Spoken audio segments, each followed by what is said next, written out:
धर्म स्नेही सत श्रद्धालु यहाँ पर उपस्थित आप सभी भव्यवर पुंडरीक पुण्यात्मा महानुभाव, आचार्य भगवान समंतभद्र स्वामी द्वारा विरचित रत्न कंडक सावकाचार की वाचना में श्रावक के 4 शिक्षाव्रतों का वर्णन चल रहा है, जिसमें सामायिक नाम के शिक्षाव्रत की चर्चा चल रही थी।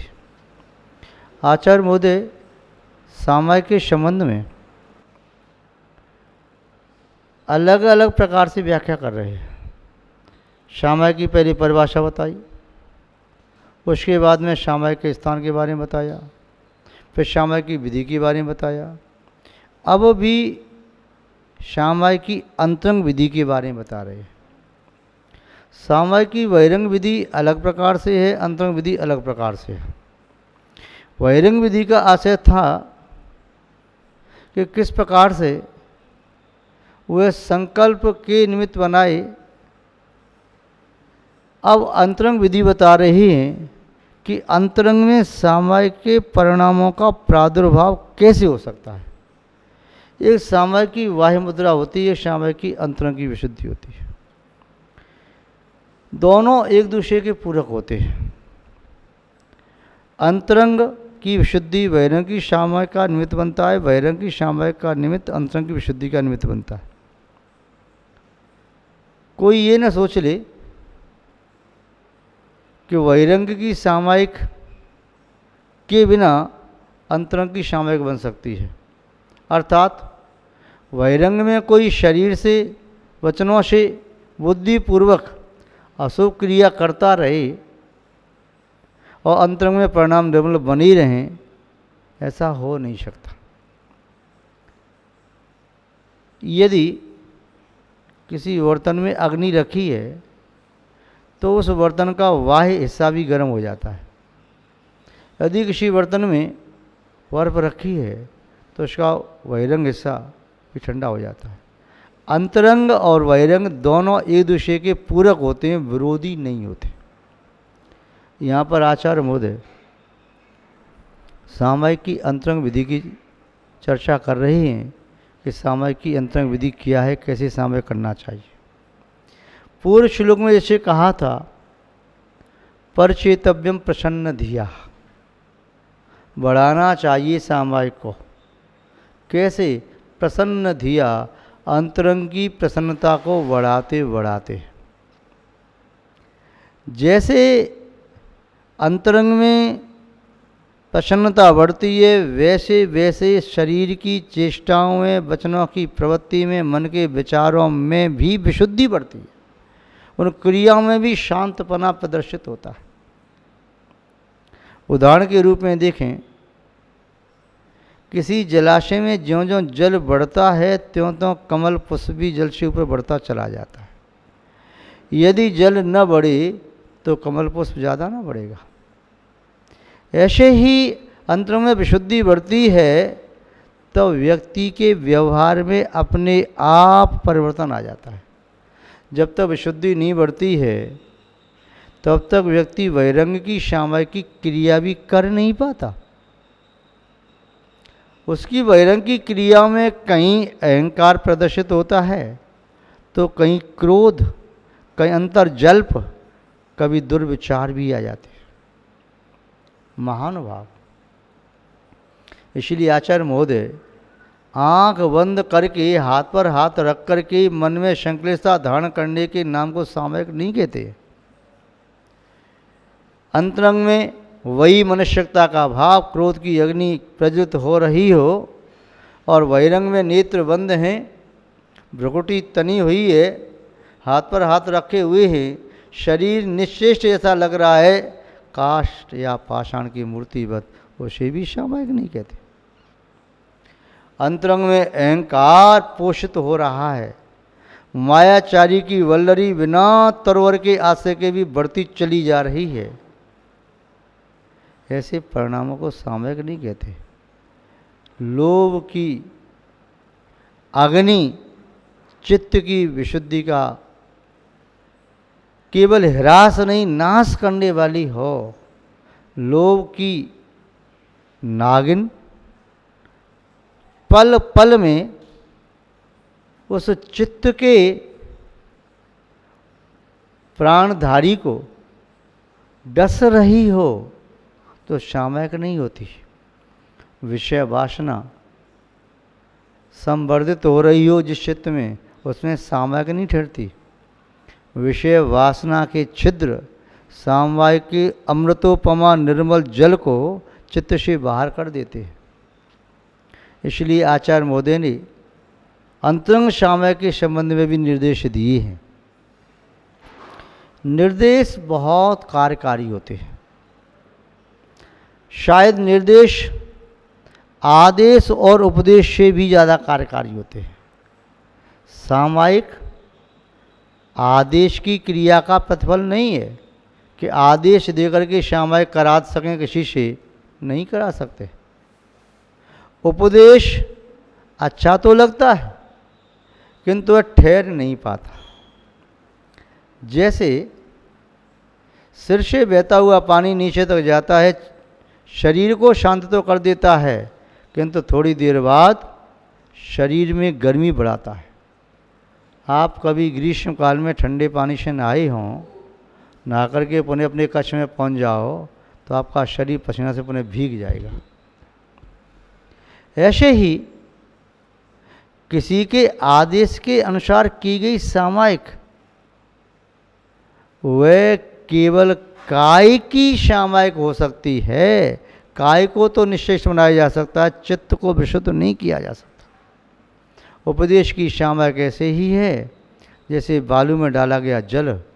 बालू सोखती नहीं है, जल तो उसमें है किंतु वह बालू को मृदु करने में समर्थ नहीं है। ऐसे ही सामयिक के लिए मन की विशुद्धि होना परम आवश्यक है।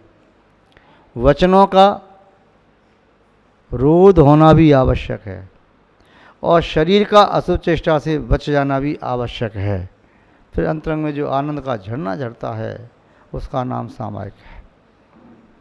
आचार्य महोदय सामयिक की परिभाषा यहाँ पर स्वयं बता रही हैं कि वास्तव में सामयिक क्या है। व्यापार वही मन स्यात् विनिवृत्त्या मंतरात्मा विनिवृत्त्या सामयिकं वद्धनीया दुपवासे चैक भुक्तेवा। आचार्य महोदय कह रहे हैं कि सामयिक सामान्य दिनों में तो सामान्य होती है, पर्व के दिनों में विशेष होती है। जब पर्व के दिनों में वह सामयिक करने वाला साधक व साविका अपने समीप में वास करता है, आत्मा के समीप, क्योंकि भोजन आदि सामग्री उदर में जाते ही वह अपना कार्य करती है, बहिरंग में भी और अंतरंग में भी। अंतरंग में प्रमाद आदि को लाती है, अंतरंग में शरीर को बल देती है, बहिरंग में वह भोजन उदर में पहुंच गया है, चेहरे पर चमक भी ला सकता है और संकलितता के भाव भी प्रस्तुत कर सकता है। भोजन पर बहुत वो डिपेंड करता है। ऐसे नहीं है कि उसका असर नहीं होता। उपवास करने पर जो विशुद्धि बढ़ती है वह विशुद्धि भोजन करने पर नहीं होती। नहाने पर जो चित्त को शांति मिलती है, बिना नहाए वह शांति नहीं मिलती। सामयिक का आशय है चित्त का स्नान, प्रक्षालन, आत्मावलोकन, स्वात्मोपलब्धि की राह में गतिशील कदम। तो सामयिक ऐसे बनती है। महान भाव तो आचार्य महोदय कह रहे हैं व्यापार वही मन स्यात्। व्यापार शब्द से यहाँ पर कहना चाह रहे हैं शरीर आदि की चेष्टाएं जो स्थूल रूप से दृष्टिगोचर हो रही हैं। सामयिक करने बैठे चोर की तरह से ताक झांक कर रहे, इधर देखा, उधर देखा, ऊपर देखा, नीचे देखा, कौन क्या कर रहा है, कौन क्या बोल रहा है। ये सामयिक नहीं है। सामयिक में छिपकली की तरह से दीवार से चिपक करके दूसरों की गुप्त बात को सुनने का नाम सामायिक नहीं है। आँख बंद करके तो बैठी हैं, किंतु कान वहाँ लगा रही हैं कि कौन क्या चर्चा कर रहा है।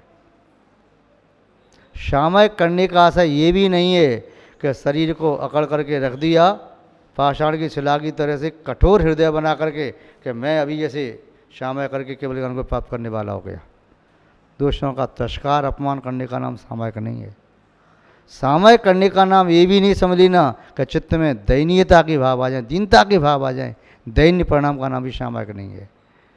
दानवता के परिणाम का नाम भी सामायिक नहीं है और दैन्यता के परिणाम का नाम भी सामायिक नहीं है। सामायिक का नाम है बहिरंग की पुरुषार्थ की फलोत्पत्ति। जैसे फलवार बढ़ता है तो उसमें रस मीठा होता चला जाता है। पुष्प की कली आगे बढ़ती है तो उसमें गंध की मात्रा बढ़ती चली जाती है। ये सब प्राकृतिक है, नेचुरल है। अंतरंग में परिणामों में जब शुद्धि आती है तो स्वतः शरीर की क्रिया सुधारनी नहीं पड़ती, सुधर जाती है। वचनों को बुद्धि पर मीठा नहीं बोलना पड़ता। चित्त में शुद्धि होती है तो चित्त से अनश्रुत शब्द जब बाहर निकल कर के आते हैं तो उन शब्दों में मिठास अपनी आप आ जाती है। जब ओलावृष्टि होती है तो बरसने वाली साथ में पानी की बूंदें वे गर्म नहीं होती, ठंडी ही होती है। और जब लू चलती है ग्रीष्म काल में तो हवा ठंडी नहीं आती, गर्म आती है। हवा न ठंडी है न गर्म है, जिसके संसर्ग से होकर के आई है वो उसका प्रभाव लेकर के आई।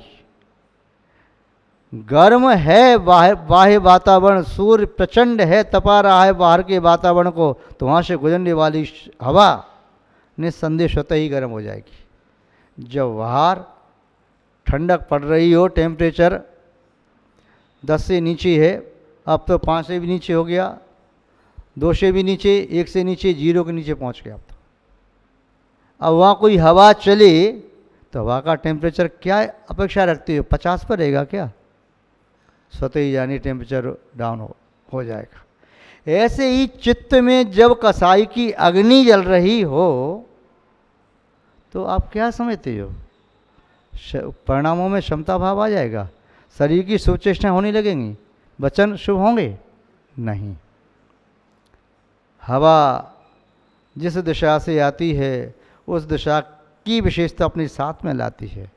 यदि जिधर फूल खिल रही हों, खिलते हुए पुष्पों की स्पर्श से आती हुई हवा नासापुटों को तप्त करती है, और शमशान घाट से आती हुई हवा निस्संदेह सड़े गले पदार्थों की दुर्गंध साथ में ला करके ऐसा लगता है कि नासापुटों को फाड़ने वाली हो।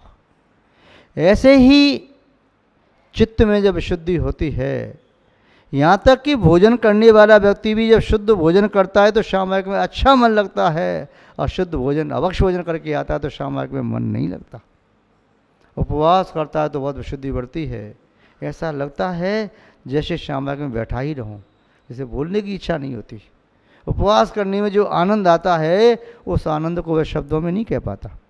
कई बार व्यक्ति कहता है देखो भूखा बैठा है, तो ये भूखा दिखाई दे रहा है, किंतु वह तो अंतरंग के आनंद का अनुभव कर रहा है।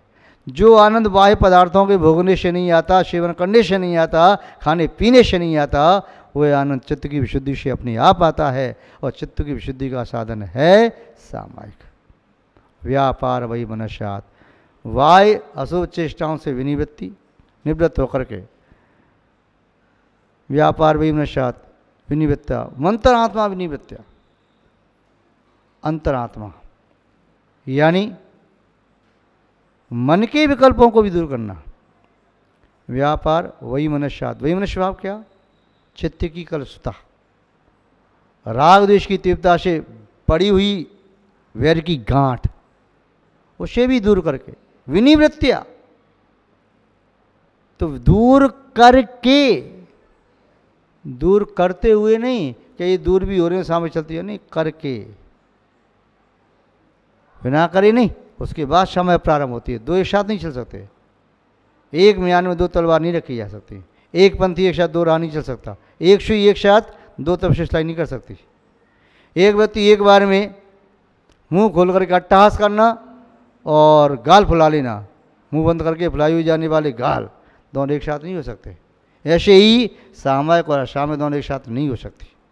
आचार्य महोदय कह रही हैं सामायिकम वदनीया, सामायिक को बढ़ाना चाहिए, वदनीयात बढ़ाना, बढ़ाना चाहिए। उपवासे, उपवास के दिनों में च एक भुक्ति वा, अथवा एक आसन करता है तो दो आसन करे।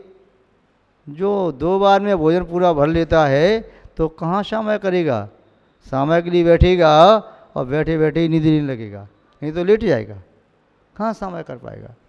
तो इसलिए आचार्यों ने कहा भोजन कैसा करे, सात्विक, और इतनी जगह खाली रखे, 2 भाग ठोस पदार्थ से भरे, एक बार पेय पदार्थ से भरे, और एक भाग खाली रखे, चतुर्थ अंश खाली रखे, तो सामायिक मन लग सकता है। और चारों भाग पूरे भरने पर सामायिक में मन नहीं लगता।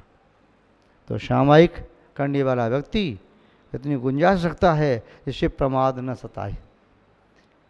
महानुभाव, यह सामायिक की विधि आचार्य महोदय ने अंतरंग की शुद्धि करने के लिए बनाई है। जैसे आप लोग मकान की केवल बाहर से सफाई पुताई नहीं करते हैं, यदि मकान के अंदर रहना है तो अंतरंग साफ करना भी जरूरी है। बाहर की सफाई, बाहर की चमक दमक तो बाहर का व्यक्ति देखता है, अंदर में यदि बदबू भरी हो तो रहने वाले का जीवन मुश्किल हो जाएगा। अपने चित्त को, आत्मा को आनंद देने के लिए, शांत करने के लिए अंतरंग में भी शांति की परम आवश्यकता है। बाहर शरीर भी शांत हो, वचना लाभ भी शांत हो, विचारों की लहरें भी शांत हों, तो फिर आत्मशुद्धि बढ़ती है और सामायिक स्वतः ही वृद्धि को प्राप्त होती है। इसी विधि से आप सामायिक को वृद्धि करें आप, और नहीं करते हैं तो करना प्रारंभ करें। हम आपके प्रति शुभ भावना भाते हैं और निःशुभ भावनाओं के साथ शब्द श्रृंखला को विराम देते हैं। जय बोलिए श्री शांतनाथ भगवान की, परम पूज्य आचार्य गुरुदेव श्री विद्यानंद जी महाराज की, अहिंसामय विश्व धर्म की।